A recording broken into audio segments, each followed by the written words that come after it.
Okay, so welcome everybody to our last session of Transcend with Dr. Edward Agbai. It's been an exciting year for me, transitioning from the COVID year to another year. So this is our second year that we're around it. We normally end it in November.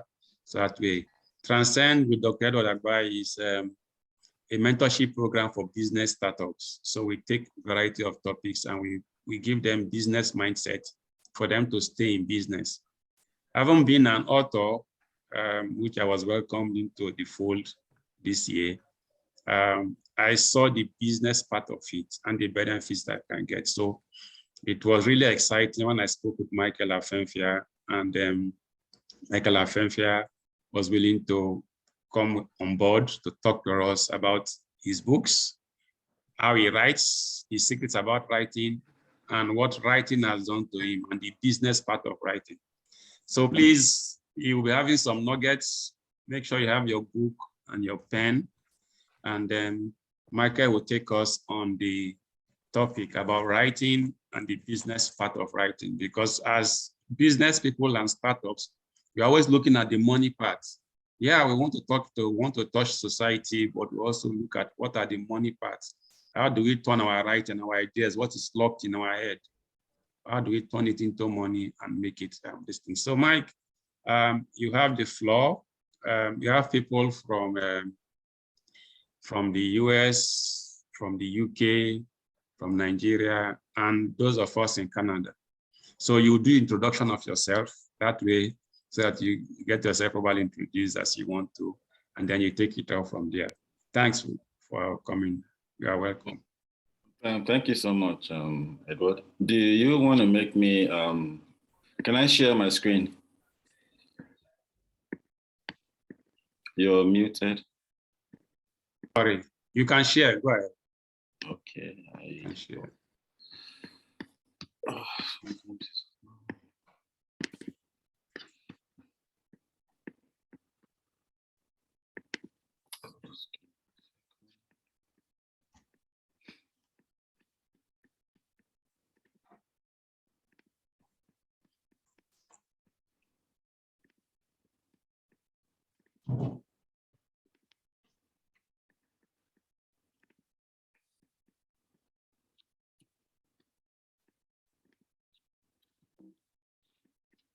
Okay, can you see the screen?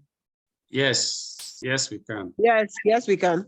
Okay, I understand that I have about 30 minutes or so, and then we can maybe do questions. So I'll just kind of race through it. Forgive me if it sometimes feels like this is a bit rushed, but I'm happy with the number that we have, because that way people get to speak. And when I do presentations like this, it's always not a lecture or teaching, it's a conversation.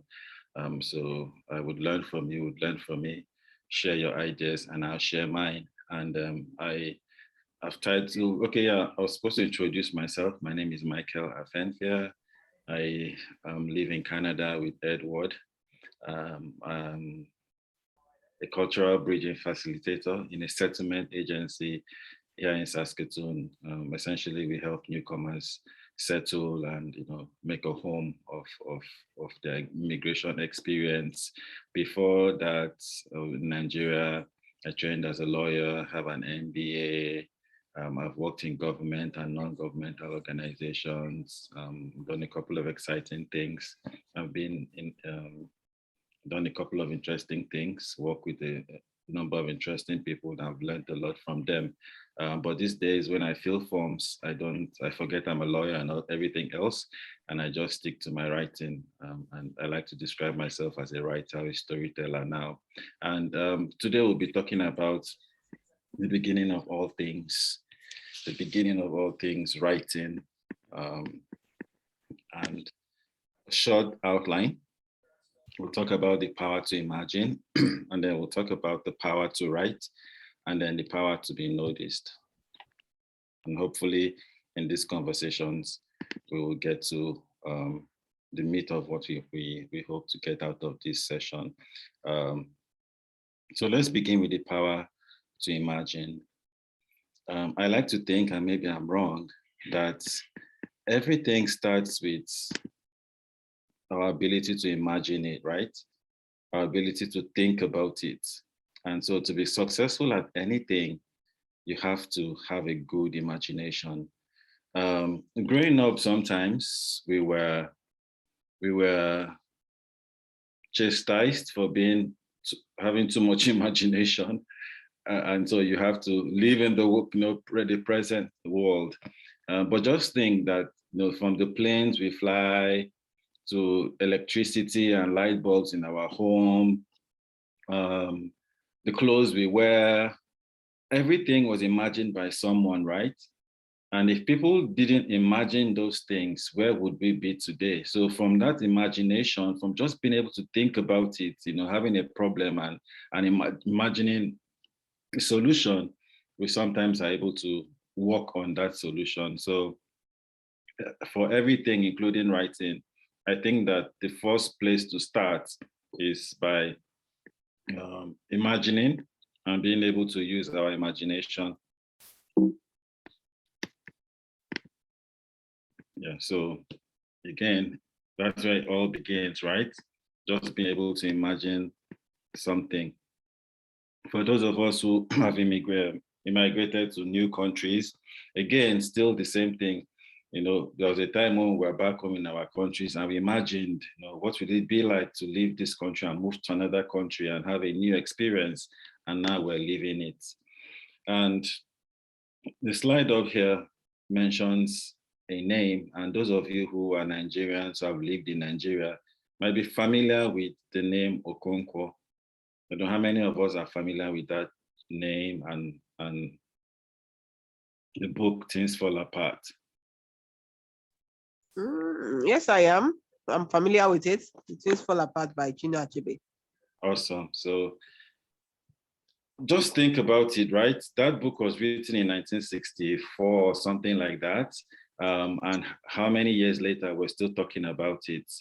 That book made Chinua Achebe who he is, or who he was. We lost him a few years back, but all of the fame and popularity and respect and credibility he had started from Things Fall Apart.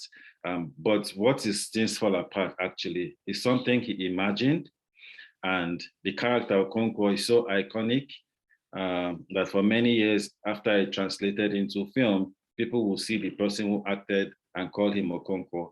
And I remember reading Things Fall Apart in high school, and it was so real, like we were angry at Okonkwo for some of the things he did.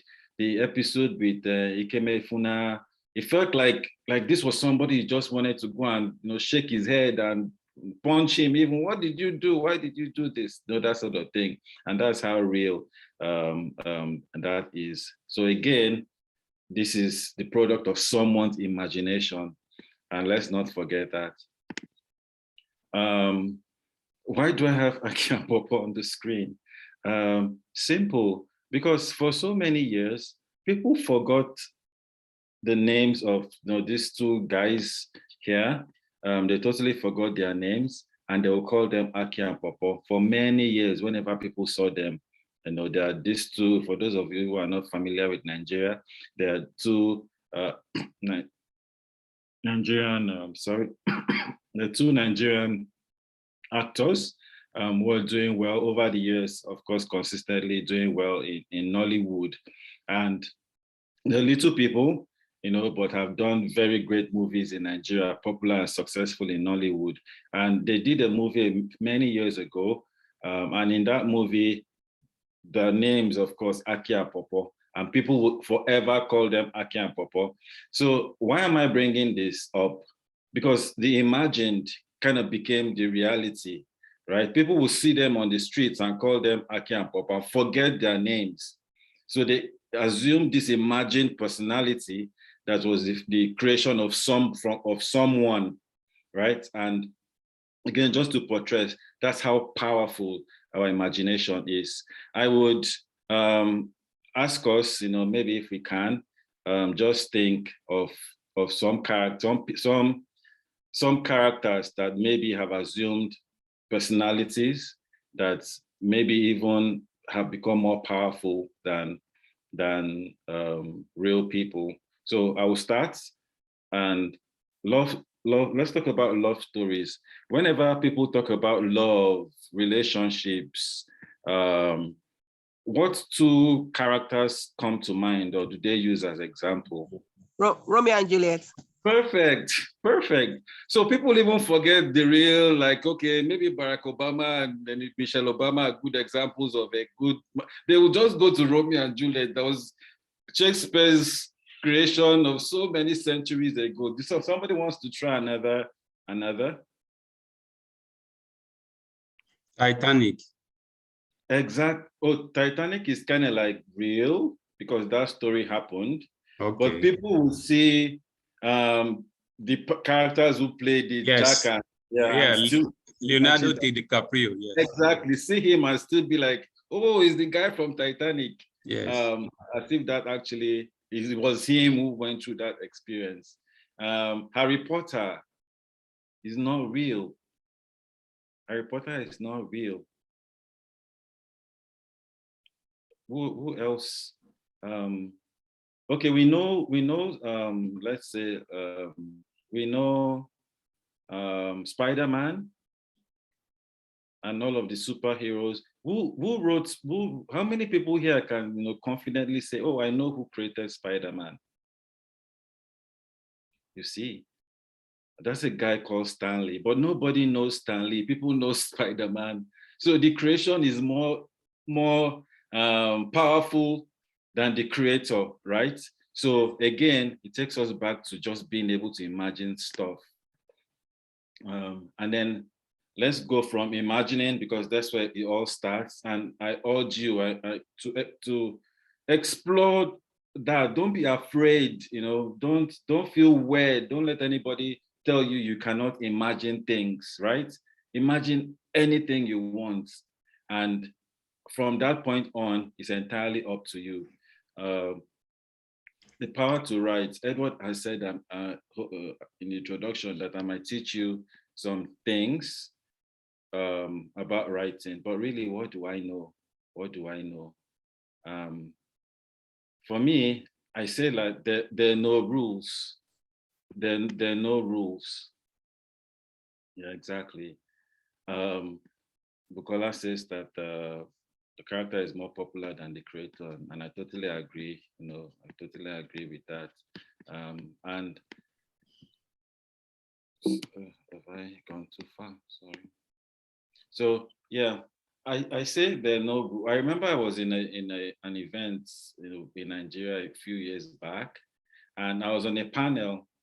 And on that panel, we had like professors and experts in writing, people who had been writing for so many years, people who were associated with very successful writers, and they were discussing. And on the panel, they were like insisting that, oh, you have to follow a rule, you have to. And I'm like, okay, these rules you guys are talking about, I don't know any of those rules, quite frankly. But I've published books and people enjoy the books, And at that point, as at the time we're having this conversation, I was chairman of the Association of Nigerian Authors in my state, Bayelsa. And by virtue of that position, I will see a lot of manuscripts. People will send manuscripts to me.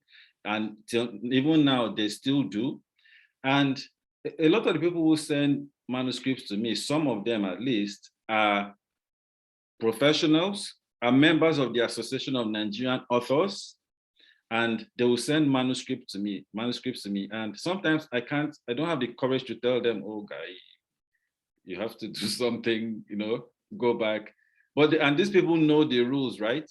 And as at that time, my older son, he was 12 at the time. And I stumbled across something he had written.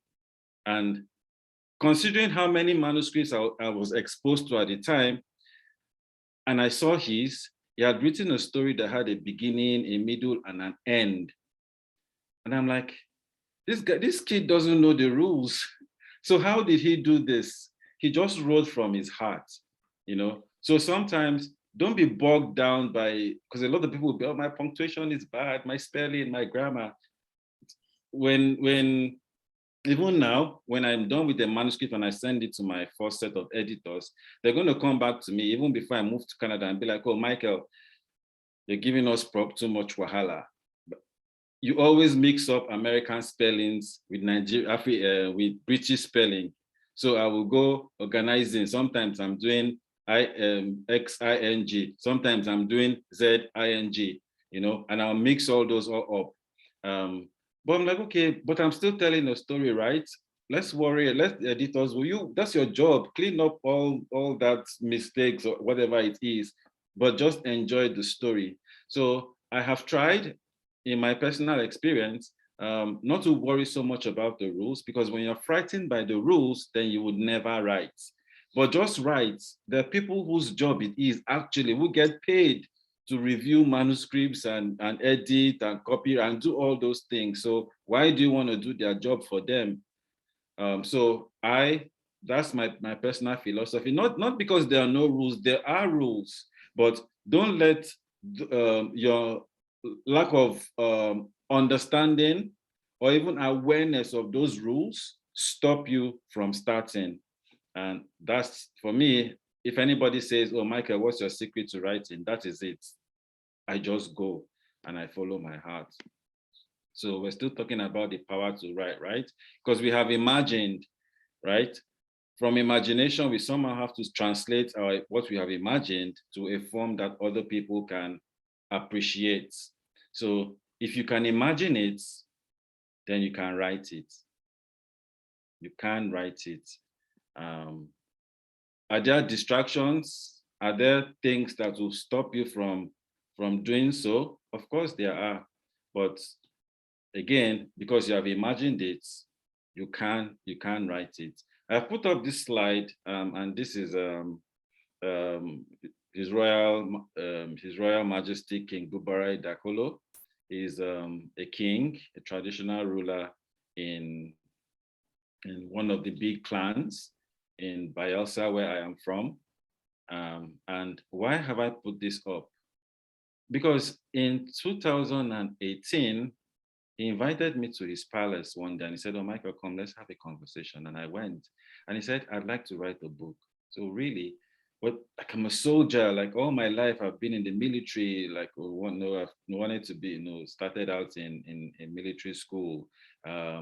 I then went on, became an engineer, and engineers don't write, blah, blah, blah, blah, blah. And he told me, but I have this burning story in my heart. I want to let it out. And I have all this experience as a king. I see a lot of things going on in my environment, what the oil companies are doing, how they are destroying the environment and how they have affected the social fabric of my community, because they come with so much money and then they lure people into things they shouldn't do. I want to write this, but I don't know where to start from. And I said, okay, you know what? Every Saturday, I'm going to come to your house and we'll have a conversation. And we did that consistently for maybe 2 or 3 months. And then I left for Canada. And then one day he says, oh, Michael, I think I have a book now.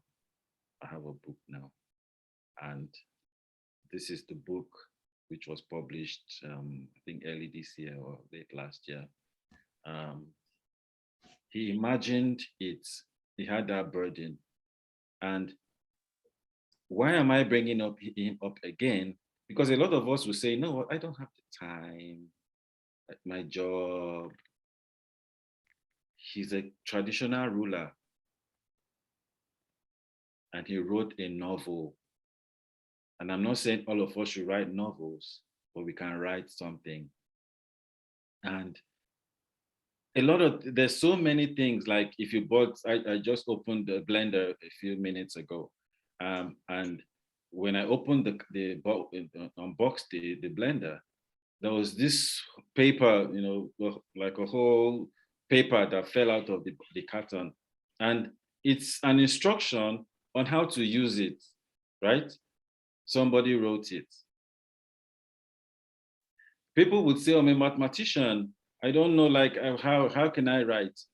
But there's a mathematics textbook you study, right? There's a math book you read or you practice with, somebody wrote it. You're a pharmacist. The instructions on how to do your job, how to create, manufacture medicine, or and all that. You're a medical doctor. There are books about anatomy. Somebody wrote them. So we can always write. From imagination, we proceed to writing. So that is Dakolo's story and how he became a writer. We know this too. And this is another inspirational story because this is Edward Agbayi's book. Again, I remember having conversations with him and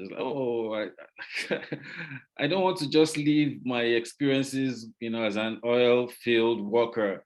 I want people to learn from my experience. I want people to know what I want to advise the government, because I've been there, done that, and I have 2 or 3 t-shirts to show for it. And he was really determined to get his story out, but how would he start? And again, we had those conversations. And in his case, I said, you know what? We would even record ourselves talking. Or maybe I should not reveal the secret. I could go ahead. We are learning. Okay. So I'm like, okay, you know what we can do? Let's just sit down and have these conversations and share your experience with me. And he starts to tell me, and he's recording it, and he's telling me his stories, and I'm asking him questions. And at the end of the day, those questions I asked and his answers and his story is what you're looking at on your screen. Became this book.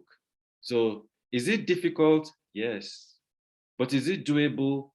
Of course. And again, where does it start from? From your imagination and wanting to do this. So I thought that this was, if you ever needed an example, that anybody can write, then Edward is the perfect example. Because I'm sure maybe 5 years ago, if anybody had told him, Edward, you'll be an author, he would have said, how, when, my job. Granted, he's a doctor, and I've had to do all those doctoral theses and all that. But this form, this style of writing, I don't think he saw it, actually actualizing it. And really, Edward, from when we started till now, this is like a year, right? Like a year cycle. Yes. Yeah. And there's a book, not a manuscript, a book actually published. You can go to Amazon and buy a copy, so we can all do it. So we're moving from imagination to sitting down and actually writing. And then we're talking about the power to be known. Oh, I just put a flashy card, don't worry about it. Just to be noticed. Because I guess the whole segment of this conversation is about making money, right? And creating wealth. So for me, I say, if you can write it, if you can write it, you can sell it, and you can sell yourself as well, which is very, very important. Because a lot of people look at writers and they search for the opportunity, and they think that the opportunity might come solely from the number of books you sell, the copies of books you sell. But even if you are self-published, there are a lot of things that go into it. If you are traditionally published, then you have a contract that says, oh, only a certain percentage of what you sell come back to you.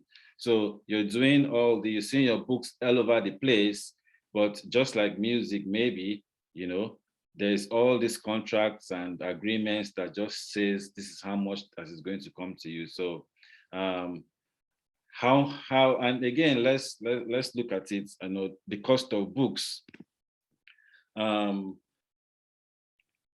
In Canadian dollars, a good book might cost about $20, right? $20, $25, $30. Nigeria, maybe 3,000 naira to 5,000, 6,000 naira for a good book. How many people can bring out 6,000 naira in Nigeria to buy a book.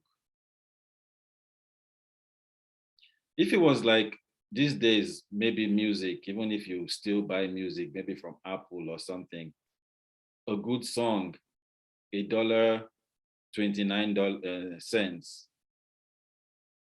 Because of its affordability, a lot more people can invest in downloading music or buying music. But just think how expensive it is buying books and how many people can't afford to buy the books. So we have to look beyond just sale and look at other avenues that we can still be able to be profitable in our writing. So, and that's why I said, if you can write it, you can sell it. Of course, people will buy the books, but even more than selling the books is to sell yourself. And for the last couple of years, again, using myself as an example, every job I have done, from being speechwriter to a governor, from being essay documentation in the presidency, doing research, all those jobs have always come because I can write. And even in organizations where I have worked and I was employed to do something totally different, like this has nothing to do with writing. Just from writing memos, simple memos or letters in the office. And I remember at one particular job I did, whenever they wanted to get approval, from the governor for a memo, they're going to come, Michael, come. You have a way you write your memos and letters. Like whenever you write and ask for money, you always get approval. So people recognize that about me, and they'll always bring their memos to me to write. I work here in Saskatoon. I had mentioned the job I do. Again, one of the jobs, and this is my personal story, how did the job come about? Because I started in that organization as a volunteer. I was volunteering for free. And then one day somebody says, oh, you know what? We want to do a newsletter and we want stories from volunteers. Michael, would you like to share your experience as a volunteer? And we give you 2 weeks to do it and send us what you have written. But they didn't know that I'm a writer. They didn't have a clue. So instead of 2 weeks, I wrote it in a day and I sent it to them like, oh, wow, this was fast and this is nice. And from reading a simple article I wrote about my experience as a volunteer in Canada, I ended up getting a job full-time in that organization. And even in the organization, I was employed to do something else, but now I find myself editing, the newsletter, working on newsletter. I host a radio show. I just came back from the radio station. I host a radio show on Sunday mornings. All this happened because they recognized that I can write. And guess what? I may not be cashing out now, but that recognition will take me somewhere for sure. So sell the books, sell yourself. Sell the books, sell yourself. And that's something that, it's very important. And I put Chimamanda here, I'm sure we all know her. Again, she sells so many books. Her books have been translated into so many countries. But these days, when you find Chimamanda anywhere on social media and on the news, she's not talking about Americana or Half of a Yellow Sun. She's speaking at an event with the German chancellor, or she's doing something with Michelle Obama, or she's in Harvard giving a speech. She's not selling books, she's selling herself. And she's making money, like she's making money. And that's something that, as a writer, you shouldn't forget. And I brought this up because, again, this is a story that is kind of close to our city, Saskatoon. I don't know how many people may have come across this book and the movie Life of Pi from, I think, 2004. I can't remember the year, 2014 or something. No, it was more than a bit earlier than that. So the author, Jan Martel, actually is a Saskatchewan. He lives in Saskatoon, lives in Saskatoon. And he wrote this book, and the book then became a movie. The movie was made with about $120 million or so. Ended up grossing about 600 and something in the box office, made a lot of money. And again, an idea imagined, he wrote it down, somebody else bought it, became a blockbuster movie, and he is where he is today, you know? So let's not forget all the sort of opportunities that can come from doing something that, you know, you love or grow to love. And that's why I thought to share, you know, this experience. Again, let's deviate into something else. The other day I was watching, you know, YouTube, watching some Nigerian content creators, and they went to this girl's house. And I was like, oh my God, like, when am I ever going to own a house like this? What does she do? She creates content on YouTube. And from just making people laugh, she's made so much money. I say this because content seems to be like the new oil, you know, for those of us who are from Nigeria, you know, and that is like our mainstay. Content is like gold. If you're able to create content, people will look for you, people will search for you. And who creates content? The writer. You know, and something I may not have mentioned, even though I started by saying that it all begins from writing, let's look at the world around us. Books, background, a writer was involved. Songs, background, a writer was involved. The textbooks I mentioned, there's a writer somewhere in the picture. And if content is gold today, there's somebody, a writer involved, who is helping with, you know, creating comedy, creating whatever. You know, so there's so much opportunity for us as writers if we are able to plug into the right channel and to the right sources. And something that is important to stress, you know, because we are thinking about or having conversations about how to make money from writing. And something that is very important to stress is that in the world we live in today, don't be content just being a storyteller. Don't be content just saying, no, I can spell, my grammar is good, I can do all of those things. In addition to those skills, please, please, please, I beg you, acquire other skills. So others, they may be soft, they may be technical, but acquire other skills. Learn graphics designing, learn photography, editing, how to navigate social media. Take advantage of all these things because that is the world that we live in today. And if writers don't make so much money, you don't want to start sharing the money that you make with, you know, other people. So if, for instance, I can do my own graphics, I'm saving some money.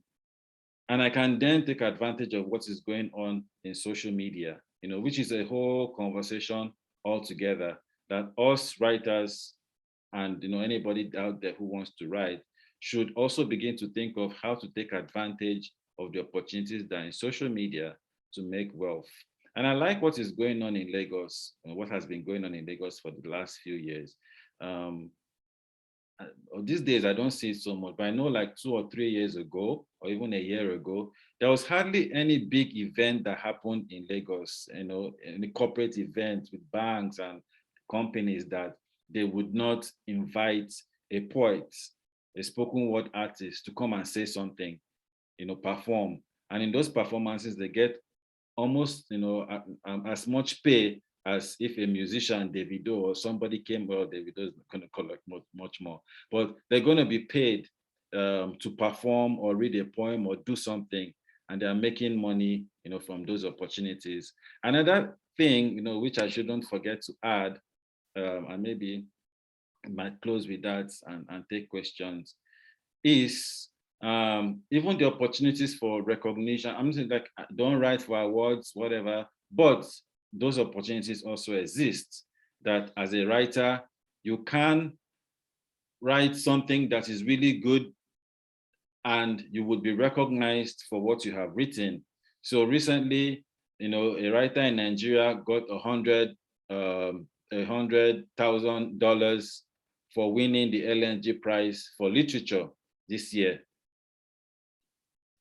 How do people, you know, young people in Nigeria, for instance, what is their goal these days? They want to be on Big Brother, right? And how much is the prize money in Big Brother, which only one person will win? The same amount somebody has won for writing a book. Those opportunities may not be so many, but they exist. There are all sorts of prizes, you know, the Pulitzer Prize, the LNG Prize, the Nobel Prize for Literature, which Abdul Razak won and got, I can't remember how much that prize is worth, but all these are opportunities that exist. And who says that you cannot write such an award-winning book? The trick, like I always tell people when I speak to them like this, is to emulate what you want to write, the sort of writer you want to be, you know? So if you take Wole Soyinka's book and study it over and over and over again, I'm not saying be a copycat, but who knows, you can do something close to what he has done and get the sort of recognition that he has gotten. And again, you know, at least I know one person who, and I'll absolutely close with this. I know one person who is based in Nigeria, but does content creation for a company in the US. And it sort of makes sense that a company in America would go to Africa or go to other places, developing countries, to look for brains, because they're going to pay them less, and say, you know what, come up with ideas for advertising, commercials or adverts and all that. And there are smart people in Nigeria, in Liberia, in all these countries who are capable of doing these things, but they're not going to pay them as much as they will pay a company in the US to produce the same content, right? So if you plug yourself into opportunities like this, then definitely you will make money from writing, and you will be able to explore the business opportunities that exist from writing. So please imagine it, write it, sell your books and materials, but most importantly, sell yourself. And I will close by saying that stories are a communal currency for humanity, and it is a quote from Arabian Nights. And thank you. Thank you. Thank you very much. Thank you very much, sir. Michael. Yeah. Thank you.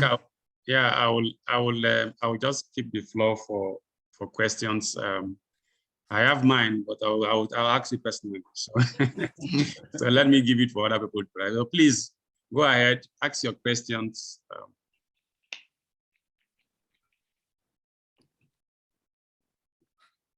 Yeah, Dr. Sheila, go ahead. I was listening to the formula, Michael, that you're using, like the formula that you use with Dr. Edward regarding the conversations, having conversations to help bring out the stories that one has. And sometimes these stories are subconscious. And so the conversations help to bring that out. And I'm kind of currently in a similar relationship right now to bring out some stories that have been dormant for quite a long time. And I guess what my question is, how, if you're in a similar relationship, how do you progress to that point where you're making money or establishing a contract with someone? Like I'm talking to a publisher, and we've had conversations really over a series, like 3 years. It's really very informal. but I haven't signed anything. I have, which makes me nervous, but that now I actually have what I think is a book, but there's no formal written relationship. How do you, is there an expectation that there would be a contract with that person, even though nothing's in writing? Oh, yeah, that's a good question.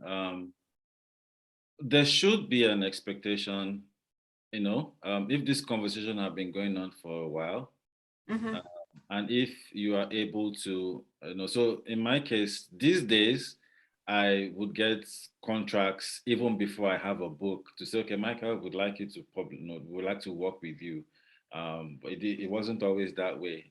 They would want to see, initially, they would want to see a manuscript, which I have written. And then when they are satisfied with the content, then we publish.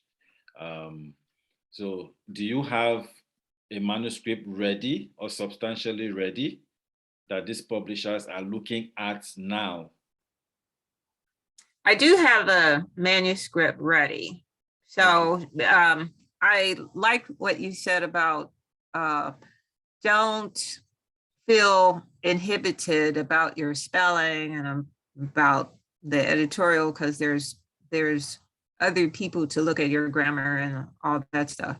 So and I've been told, the publisher did say, well, I'm going to have a couple of contracts for you to look at. But when we had the meeting, there was no discussion of contracts. I'm still waiting to see what contracts we're going to have. You want to, follow up with them to know what exactly the next step is if you already have a manuscript. But the good thing I would say is, okay, maybe that relationship have pushed you to actually having, because if you didn't have a manuscript, there's no contract, right? So they pushed you to the point where you now have a material, and if there's no contract, then don't feel obliged. It means that you can also look elsewhere. You can also take your manuscript elsewhere and begin to show to other people as well, to say, look, I have this finished work. Do you want to take a look at it? If nothing else, the feedback too is a good morale booster, right? So I would say follow up on them to say, okay, if we've pushed this to this point, what's then? I'm waiting for the next step. But if there's no next step from them, then good thing you have a material. Start to source for other publishing opportunities. Okay. And don't discountenance self-publishing, right? Because you don't always have to have a publisher. You can publish yourself. Right. Okay. Thank you for that. Okay. Who else needs to ask? I'm sorry, I just have one more question. Oh, go ahead. Given the current state of publishing with, we've been hearing here in the States about the problems with the supply chain, given the pandemic, that book publishers are having a difficult time. Books are being held up. So what can you just highlight us on what's going on with the publishing industry? Just bring us up current to what's going on with that. Yeah, thank you. That's a very good question, because I'm a victim. I have a book. I have a book that should have been released in November, but the publishers have had to do several pushbacks because of the supply chain. The books are coming from somewhere in Europe, and it's been held up. They've moved the estimated time of arrival several times. I have information now of what it is, and I knock on wood it stays that way. But that's something that have affected a lot of, but particularly maybe not so much even with in Canada. At least I know people who have books. My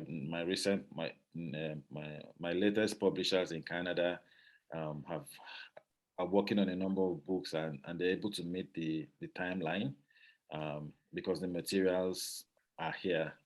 But for other people who have to publish now from Africa, and then you have your books done in Dubai or Turkey or the UK or even in the US, have been seriously hit by this supply chain crisis that is ongoing.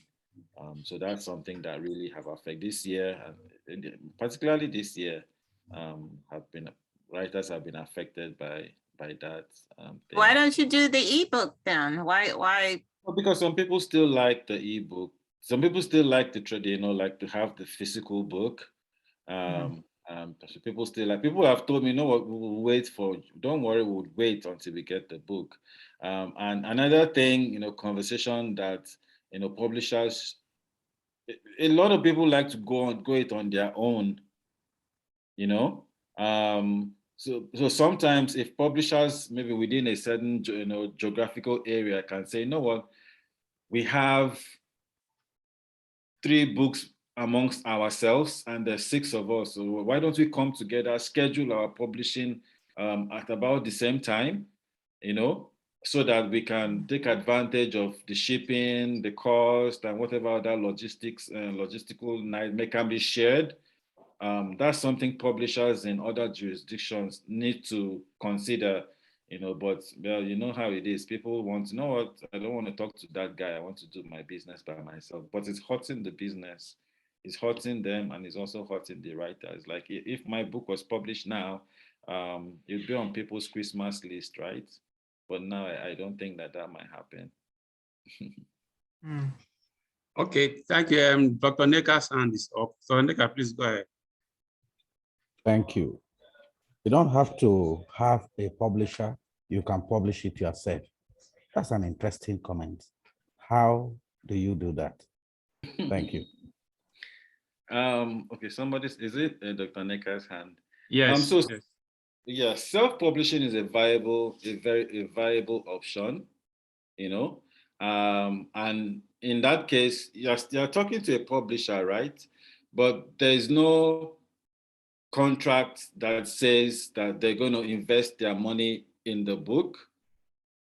That they're going to invest their money in the book. You are investing your money in your own book to get it out there, which is the difference between being traditionally published and self-publishing. And a lot of people, I started out and I hope the explanation is good, is clear enough. I started out self-publishing. So I have a story. I sent it to 2 or 3 publishers, and they say, oh no, we already have books scheduled for the year. Oh, this story is not good enough, or there's one thing or the other. And then instead of waiting for somebody to publish me, like take up the whole expenses of publishing the book, marketing and all that, they give me a quote and say, you know what, for 300,000 naira or 100,000 naira or $6,000, I can give you X 500 copies of your book. Now, and then you go ahead and source for that fund and invest it in the book or pay to the publishers, and your book is ready. In the traditional publishing, I have a story or a book, and somebody comes to me and says, don't worry, just give me this manuscript. I'm going to pay for the cover. I'm going to do everything, the marketing, I'll handle everything. Just hand over the manuscript to me. And at the end of the day, I will give you a certain amount as royalties. But with self-publishing, you put your money where your mouth is, so to speak. You have your 500 copies, and the marketing, of course, then becomes your responsibility. So how far you want to push your book and how far you want it to go becomes your responsibility. The good thing, like I always say to people, is that whether you're self-published or not, important thing is that you are a published writer. If anybody Googles your name, they will find your book. And whatever opportunities come from you having a book out there, you can begin to reap those benefits instead of waiting for somebody to say, you know what, I want to put my money, and it's a business transaction for me. I will put my money and I would publish you. Another thing to look out for, is we always don't look at the fine prints. So sometimes even when you're traditionally published, which is great because you get to save your money and somebody is doing all that stress, but there's so many contractual things that tie you down. You may not realize it because you don't look. So many people may not even consult a lawyer, but they've taken, the traditional publishers may have taken your film rights. They may have the book for a duration that may not be comfortable for you, but you didn't notice, They may take the rights to have the book translated in different languages. And so someday somebody comes and says, oh, we want to translate your book into French.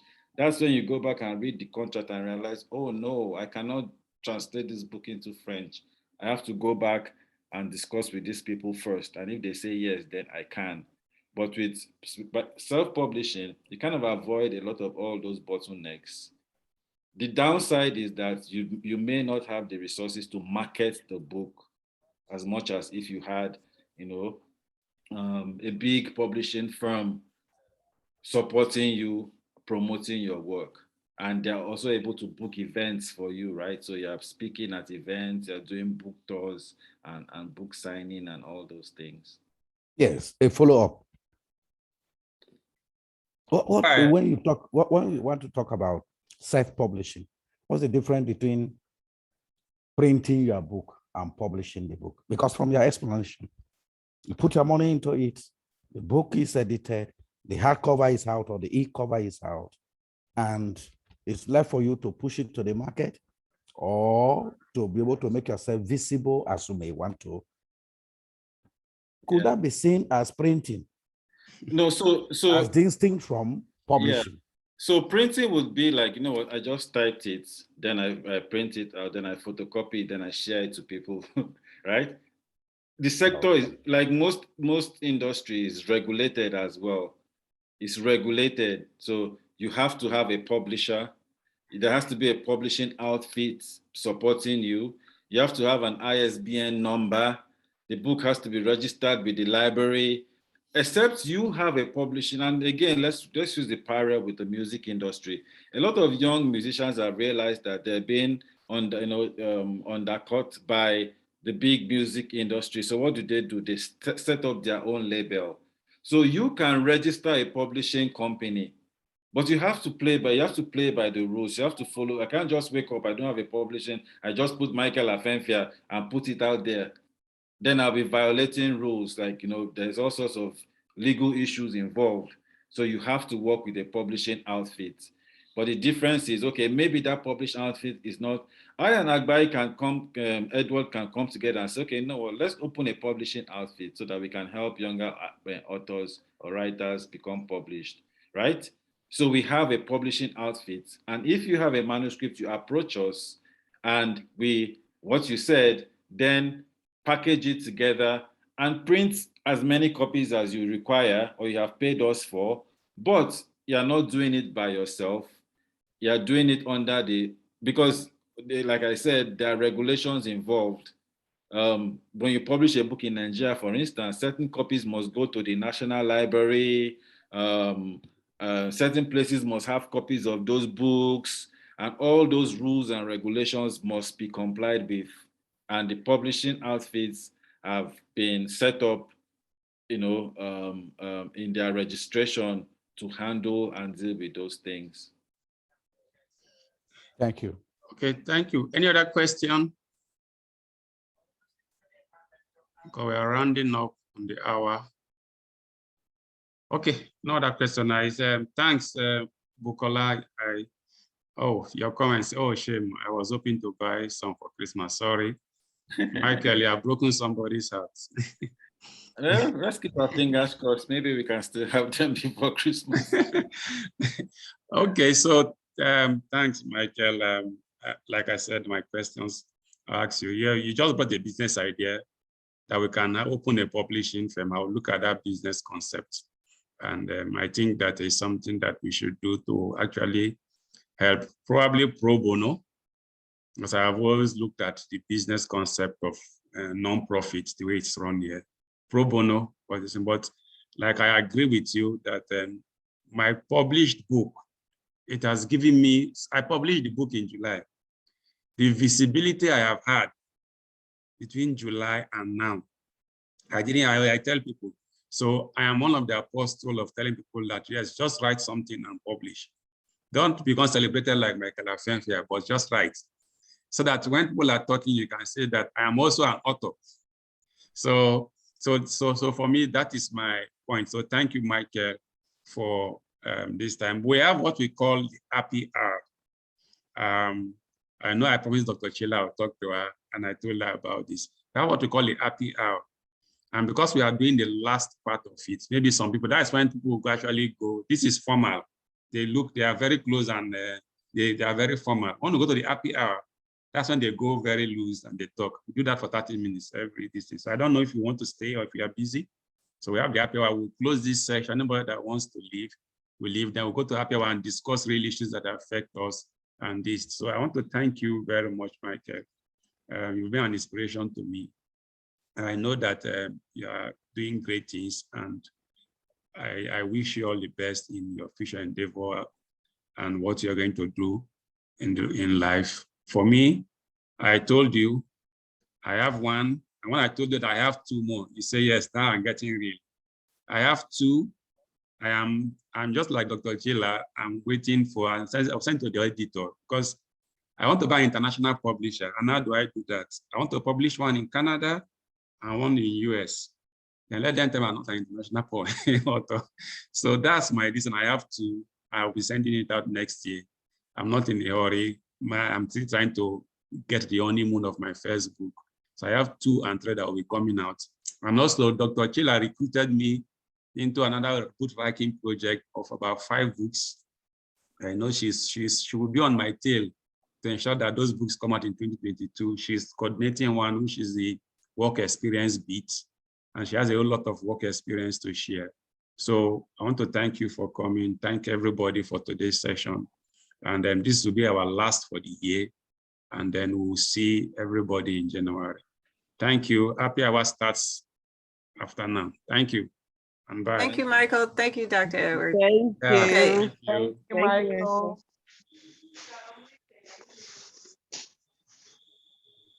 Thank you, Dr. Agbai, as well. Yeah, thank you, Barrister. I will report you to Professor Wonsu. Please.